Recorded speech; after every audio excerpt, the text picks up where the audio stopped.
Halo sob, kembali lagi bersama kami di channel Pedia Film. Kali ini kita akan membahas film yang berjudul My Bicycle. Langsung aja sob, kita tonton filmnya.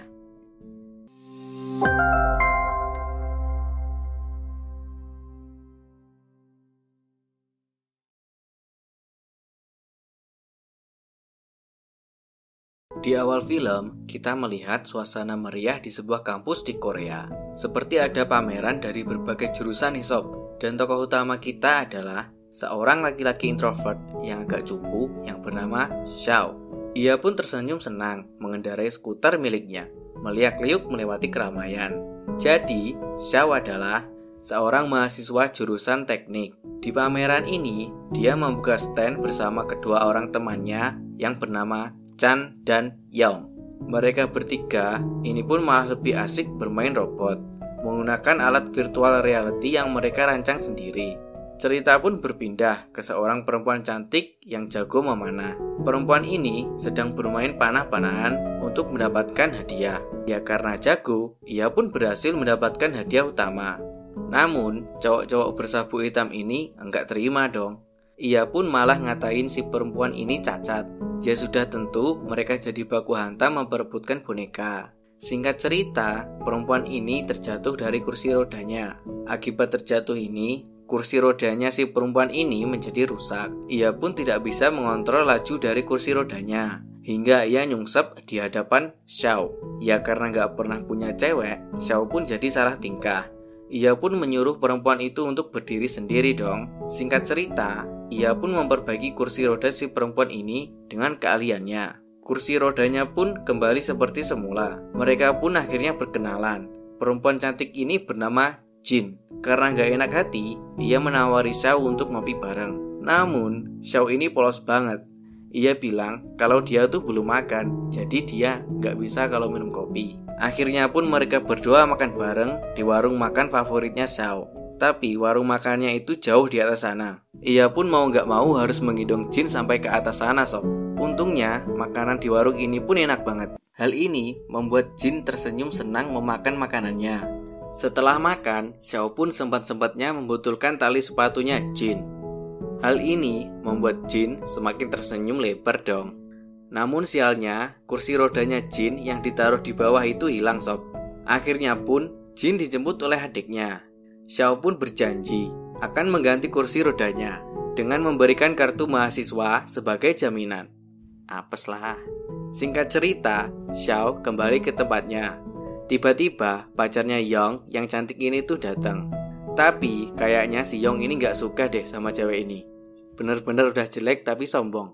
Xiao pun curhatlah sama Chan tentang masalah kursi rodanya si Jin. Chan pun menyuruh Xiao untuk bikin sendiri aja lah sob. Kita kan mahasiswa teknik. Soalnya kalau beli itu mahal dong. Mendengar itu, Xiao pun langsung terinspirasi. Dia pun langsung berlari ke rumahnya. Ternyata orang tuanya si Xiao ini mempunyai toko sepeda sob. Ia pun meminta sebuah part sepeda dari ayahnya. Ia pun banyak menghabiskan waktu untuk belajar dan membuat kursi rodanya sendiri. Di sisi lain, Jin ini pun dimarahin habis-habisan sama bapaknya karena menghilangkan kursi rodanya. Kayaknya kursi rodanya itu mahal sob. Tapi di sini, Jin malah menenangkan bapaknya buat gak usah marah-marah. Seminggu kemudian, Xiao pun udah berhasil nih membuat kursi rodanya sendiri. Ia pun langsung menghampiri Jin yang lagi latihan memanah. Gokil, cakep banget sih ini Jin. Akhirnya mereka pun ngobrol bareng dengan teman-temannya Jin yang juga bergabung dalam komunitas pecinta roda 2. Xiao pun langsung menunjukkan ke Jin kursi roda buatannya. Terus dia berdiri dong dari kursi rodanya. Temannya Jin pun cuma bisa melongo. Pasti di dalam hatinya dia bilang, parah, gua kira dia cacat, ternyata kagak. Lebih spesialnya, kursi roda buatan Xiao ini ada lampunya sob. Jadi bisa kelap-kelip gitu deh kayak angkot. Untuk merayakan kursi roda barunya Jin, mereka syukuran dengan mabuk-mabukan. Xiao pun langsung mabuk dan tergeletak tak sadarkan diri. Akhirnya Xiao pun diantar pulang oleh Jin. Dan akhirnya mereka ketemu dong sama orang tuanya Xiao. Bukannya marah, ibunya Xiao malah seneng banget. Anaknya bisa deket sama perempuan. Ya pasti ibunya khawatir lah ya. Karena selama ini Xiao udah gede tapi belum punya pacar. ibunya pun mempersilahkan Jin untuk dekat sama anaknya. Jin pun pulang ke rumahnya dengan kursi roda buatan si Xiao. Walaupun dikira norak sama orang-orang, dia pun bodo amat lah. Hari-hari berikutnya, Xiao dan Jin mulai banyak menghabiskan waktu berdua sob. Mereka pun pacaran dengan rebahan di atas tikar sambil melihat bintang-bintang di atas langit.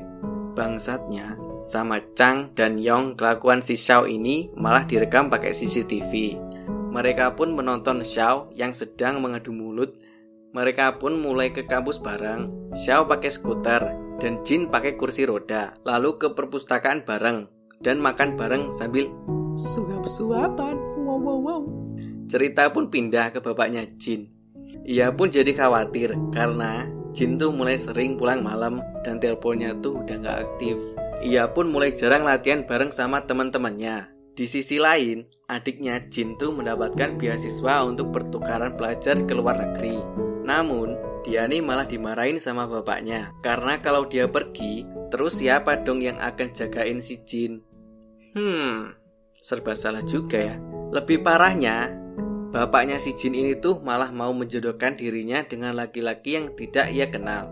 Jin pun merasa sakit hati karena dirinya merasa dibuang oleh bapaknya sendiri. Ia pun berlari ke rumahnya Xiao. Di sana, ia bermain virtual reality yang seakan-akan dirinya ada di pantai. Namun, bukannya senang, Jin malah jadi sedih. Ya, sebagus apapun pantainya, ini kan cuma virtual, yang berarti bukan kenyataan. Setelah agak mendingan, Jin pun pulang ke rumahnya dengan diantar oleh Xiao. Chang pun lagi mengetes robot bersama temannya. Temannya pun berpura-pura bilang sayang ke robotnya itu. Namun, si Chang yang bereaksi. Ia pun jadi malah deg-degan saat dipeluk temannya. Temannya pun langsung blak-blakan aja nih mencium pipi si Chang. Ya udah tentu si Chang pun langsung jadi salting. Jadi, Xiao ini mempunyai sebuah trauma dengan ruang yang sempit. Oleh karena itu, dirinya ini gak mau nyetir mobil. Namun untuk Jin, dia pun memberanikan diri menerobos rasa traumanya. Ditambah lagi, ia mendapat dukungan dari teman-temannya. Xiao pun melawan traumanya, dibantu sama temannya yang selalu setia mendukung Xiao di saat menang ataupun susah. Akhirnya, Xiao pun datang dengan membawa mobil seadanya. Namun bagi Jin, ini adalah luar biasa ketika Xiao sudah bisa berhasil mengalahkan traumanya sendiri sob. Mereka berdua pun akhirnya jalan bareng menggunakan mobil. Jin pun tampak bahagia banget naik mobil sederhananya si Xiao. Namun kebahagiaan mereka pun tidak berlangsung lama. Tiba-tiba traumanya Xiao ini kambuh lagi dan mereka pun menabrak pembatas jalan. Xiao pun langsung dibawa ke rumah sakit. Jin langsung merasa bersalah banget. Apalagi dia nih gak mau kehilangan si Xiao sang pujaan hati. Di saat Jin menangis, bapaknya malah sempet-sempetnya bilang, kalau udahlah gak usah pacaran sama si Xiao. Karena ngapain pacaran sama anak yang cacat mental? Apa jadinya kalau kamu yang lumpuh pacaran sama dia yang cacat mental? Udahlah, menikah saja sama pilihan bapak. Jin pun melampiaskan amarahnya dengan berlatih memanah. Namun pikirannya lagi kotor dan butek banget. Maka tembakannya pun melenceng semua sob. Disinilah peran seorang teman sangat penting. Dimana saat Jin di titik terendah, temannya Jin pun datang dan memeluk Jin. Dia pun membuat keadaan menjadi lebih baik. Mereka pun saling memberi semangat ke Jin untuk terus menjalani hidup dan jangan menyerah. Di rumah, Jin pun menghabiskan waktu dengan menjernihkan pikiran dengan bermain biola. Lalu ia pun melatih fisiknya untuk seleksi nasional. Sedangkan Xiao, dia pun lebih banyak menghabiskan waktunya dengan rebahan aja di rumah merenungi nasibnya. Ya iyalah, gimana gak ngedown dikatakan kayak gitu sama si bapaknya Jin. Untungnya, Xiao ini dikelilingi lingkungan yang baik dan positif. Teman-temannya pun mendobrak masuk ke dalam rumahnya untuk menjemput Xiao dari keterpurukan. Di sisi lain, Jin pun udah mulai nih menjalankan pertandingan panah-panahannya. Ya seperti di film-film lain, tembakannya pun meleset semua sampai si Xiao ini datang. Baru deh dia semangat. Film ini pun berakhir bahagia banget. Jin pun akhirnya menang dan terpilih mewakili Korea Selatan untuk di ajang panah-panahan. Teman-temannya Xiao pun semua pada jadian. Akhirnya adiknya Jin pun diizinkan buat kuliah di luar negeri. Ending di film ini pun mereka makan lagi di warung itu dengan saling menggendong pasangannya masing-masing. Dari film ini, kita tuh bisa belajar banyak banget ya, bahwa cinta itu datang dari hati, bukan karena duit atau karena fisik. Terima kasih sudah menonton video kami. Jangan lupa mendukung channel ini dengan cara subscribe. See you!